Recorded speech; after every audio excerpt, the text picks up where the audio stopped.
যদি second marriage করেছিলাম, এটা কিন্তু আমার ফিজিক্যাল নিডের জন্য না। স্বামী নেই অথচ স্মৃতি ভর্তি সিঁদুর দিয়ে বান্ধবীর বিয়েতে হাজির হলেন শুভশ্রীর বোন দেবশ্রী গাঙ্গুলি। তাতেই অবাক নেট পাড়া।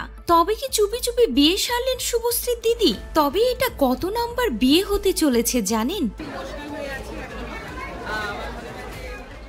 পরপর দুটি সংসার ভেঙেছে, তবে কি এবার তৃতীয় সংসার গড়তে চলেছেন শুভশ্রীর দিদি? কি বললেন চলুন সবটা জেনে নেওয়া যাক। সম্প্রতি অভিনেত্রী মল্লিকা বন্দ্যোপাধ্যায়ের বিয়ের নিমন্ত্রণে দেবশ্রী গঙ্গোপাধ্যায়ের স্মৃতিতে দেখা গিয়েছে সিঁদুর।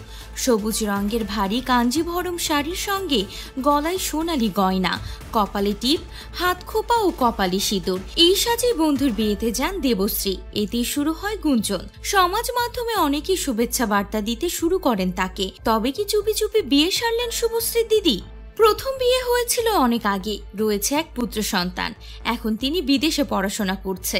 বছর 3 আগে দ্বিতীয়বার বিয়ের পিঁড়িতে বসেছিলেন তিনি, কিন্তু সে সম্পর্ক খুব একটা সুখকর হয়নি।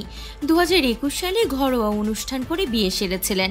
দেবশ্রীর দ্বিতীয় স্বামী ছিলেন পাঞ্জাবি, তবে বিয়ের কয়েক মাসের মধ্যেই আলাদা হয়ে যান তারা। এবার দেবশ্রীকে সিঁদুর পরা অবস্থায় দেখে অনেকেরই প্রশ্ন জাগে, তবে কি তৃতীয়বার বিয়ের পিঁড়িতে বসলেন? দেবশ্রীর কথায়, মল্লিকার বিয়েতে সিঁদুর পরে যাওয়ার পর থেকে শুভেচ্ছা বার্তা পাচ্ছি।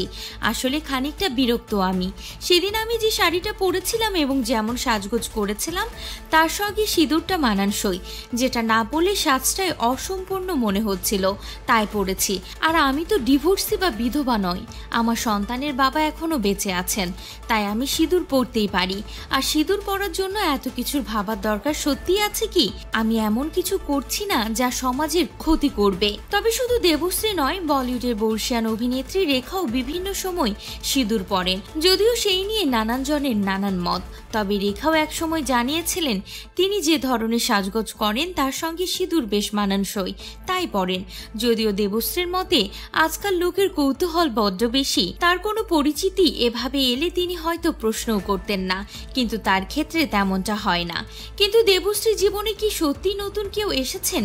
তিনি জানান তেমন কোনো বিষয় নেই, আপাতত বিয়ের কথাও ভাবছেন না।